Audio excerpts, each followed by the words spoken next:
Être pauvre, c'est avant tout un état d'esprit.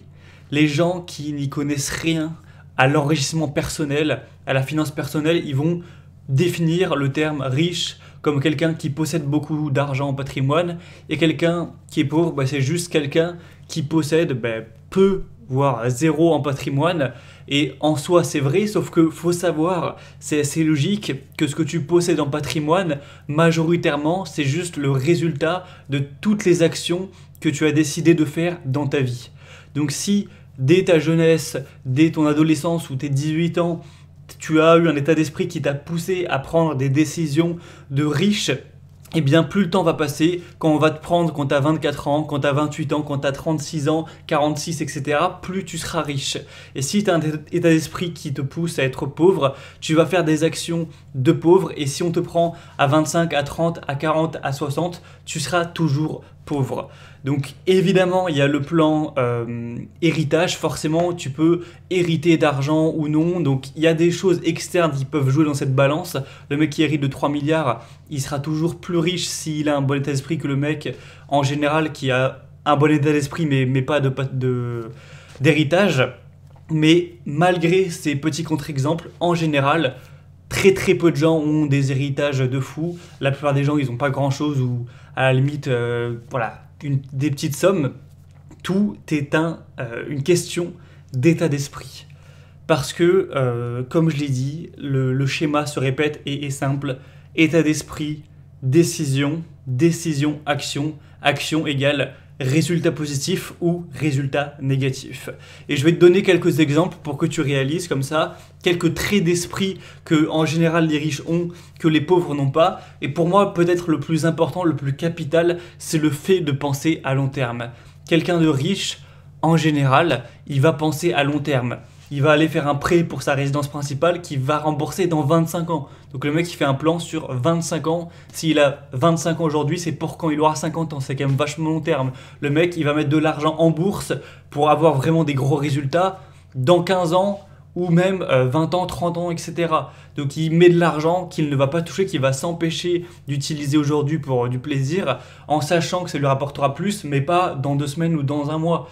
Dans au moins 8-9 ans, et c'est même plus intéressant de le laisser pour 15 ans ou 20 ans. Le mec il va lire des livres, apprendre des compétences, faire des trucs chiants qui prennent des heures, qui sont compliqués, parce qu'ils savent que ça va leur façonner un état d'esprit qui sera plus positif pour tout le reste de leur vie, et c'est quelque chose qui va se rentabiliser jusqu'à leur mort. Donc ça dépend de ton âge, mais pour quelqu'un qui a 20 ans, ça peut être rentabilisé pendant 60 à 70 ans. Donc voilà, c'est des états d'esprit plutôt long terme, d'avoir un mindset en mode je me sacrifie aujourd'hui, je touche pas à mon argent, je fais des trucs chiants comme lire des bouquins inspirants ou apprendre l'anglais ou apprendre des compétences, je fais un prêt pour acheter ma résidence principale avec un taux d'intérêt correct, etc. Donc je me fais chier aujourd'hui pour plus tard avoir plus. C'est le test du marshmallow. Je refuse le marshmallow maintenant pour en avoir le 2 plus tard à long terme. Alors que un trait d'esprit des pauvres, c'est de penser à court terme. J'ai de l'argent, je le crame, je me fais plaisir, je pars à Disney, je m'achète une nouvelle cafetière, je m'achète un nouvel écran plat, etc. Je me fais plaisir, le plaisir aujourd'hui. Je me prends pas la tête à faire un prêt à la banque parce qu'on va pas me dire ouais mais c'est que les riches qui peuvent emprunter. Bah non, en France, même quand tu gagnes le SMIC, si tu as un CDI, tu peux emprunter, pas des sommes énormes, mais tu peux emprunter, surtout si tu as un petit peu économisé avant, tu peux mettre un petit apport. Tu vas pas acheter un château, mais tu peux emprunter et commencer avec un studio et acheter un studio, c'est possible. Donc tu peux, au lieu de louer un studio, en acheter un ou un appartement, un T2. Donc c'est tout à fait possible. Bon, peut-être à part à Paris, parce que c'est vrai qu'il me semble, moi j'habite pas là-bas, mais il paraît qu'à Paris c'est vraiment complètement démesuré, mais rien n'oblige qui que ce soit à vivre à Paris. Et du coup, voilà, il va pas se prendre la tête, il va se dire oh non, vas-y, je vais pas faire d'emprunt sur 25 ans, vas-y, je loue mon truc, je paye et voilà, je me prends pas la tête. Alors que ça met une différence totalement drastique à long terme. Évidemment, il va aussi, tout ce qui est la santé, ça peut rejoindre, mais bon, c'est pas totalement dans l'aspect financier, mais il va pas aller se faire chier à acheter des aliments sains, il va pas non plus se faire chier comme on en parlait à lire, il va se contenter de regarder la télé, de scroller TikTok, parce qu'à court terme c'est plus plaisant. Moi, tu me mets 2 heures de temps libre. Soit ces 2 heures, je les passe à scroller TikTok, à traîner sur des émissions de télé marrantes ou voilà, un film à la con divertissant, ou 2 heures à lire un livre compliqué mais intéressant. Ben, à court terme, ça me fait plus plaisir d'avoir des trucs simples et divertissants. Mais quand tu passes à long terme, tu vas souvent préférer lire puisque ça t'apportera plus par rapport à tes objectifs. Donc voilà, premier trait d'esprit, c'est que le pauvre pense à court terme alors que le riche pense à long terme. Le riche est patient, le pauvre est impatient. C'est des archétypes, mais ça représente plutôt bien la réalité. En fait, tout ça, juste cette question de patience et d'impatience, de long terme, vision long terme et vision court terme, ça reflète sur plein de points. Ça reflète pas que sur l'argent, ça reflète aussi sur la santé.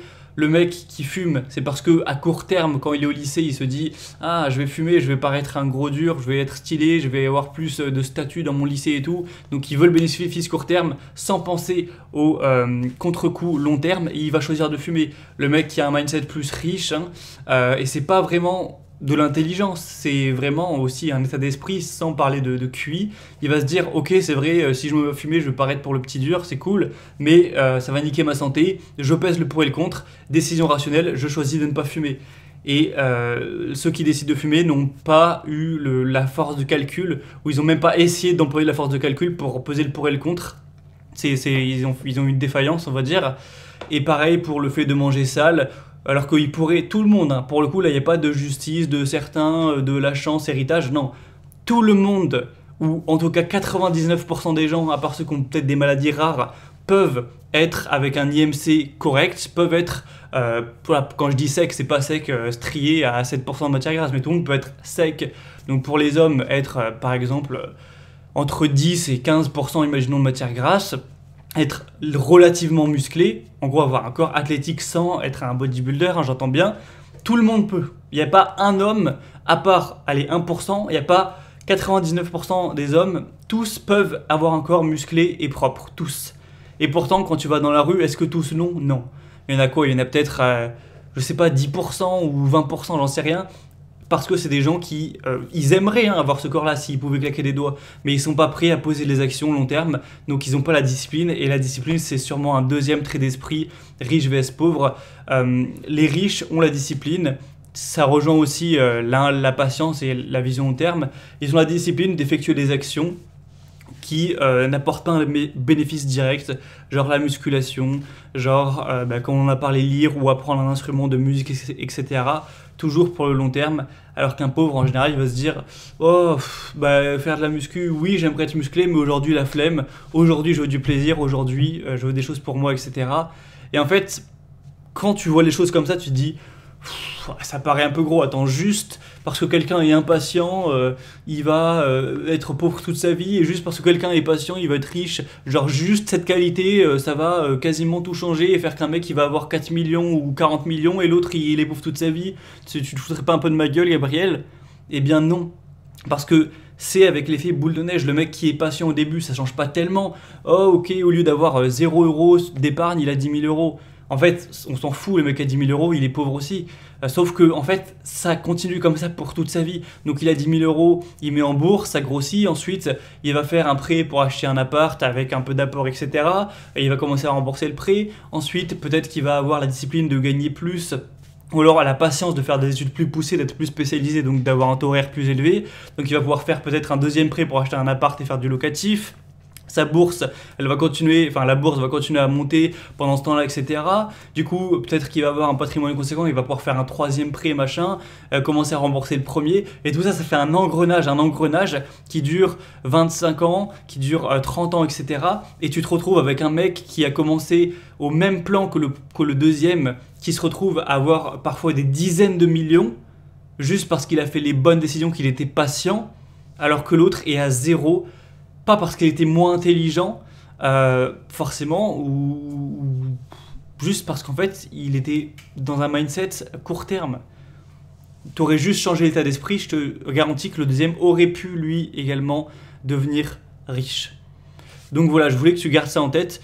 Moi aussi, quand j'ai commencé à m'intéresser à ces sujets, que je voyais des livres, un esprit millionnaire, comme si ça passait par l'esprit, alors qu'en fait, c'est juste du matériel, je trouvais que c'était du bullshit, mais en fait, non. En fait, pas du tout, c'est vraiment hyper important d'avoir cet état d'esprit. Et si tu veux plus de contenu sur ce sujet, je t'invite évidemment à suivre les vidéos, la chaîne YouTube, à lire des livres sur le sujet. Les secrets d'un esprit millionnaire est un très bon livre. L'homme le plus riche de Babylone, Père riche, Père pauvre, c'est les 3 classiques aussi, le taureau du millionnaire que tu peux acheter.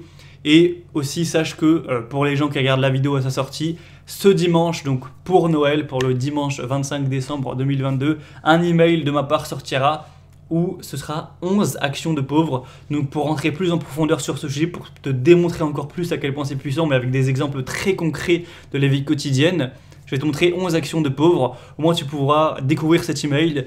Déjà c'est assez divertissant, mais surtout ça va te permettre de voir si toi tu commets ces actions, ces erreurs, si oui de le corriger, ou sinon de voir si tu es sur la bonne voie. Donc ce sera très enrichissant je pense pour les abonnés à la liste email. C'est gratuit pour information. Donc si tu veux recevoir cet email ainsi que tous les suivants et rester abonné gratuitement, tu as juste à t'inscrire dès maintenant en rentrant ton prénom et ton adresse email. Ça te prendra 30 secondes et du coup tu pourras découvrir cet email dimanche pour Noël. On va dire que ce sera mon petit cadeau. Et du coup voilà, abonne-toi, c'est le premier lien dans la description juste en dessous pour s'inscrire. Et moi je te dis à demain pour la dernière vidéo de la semaine.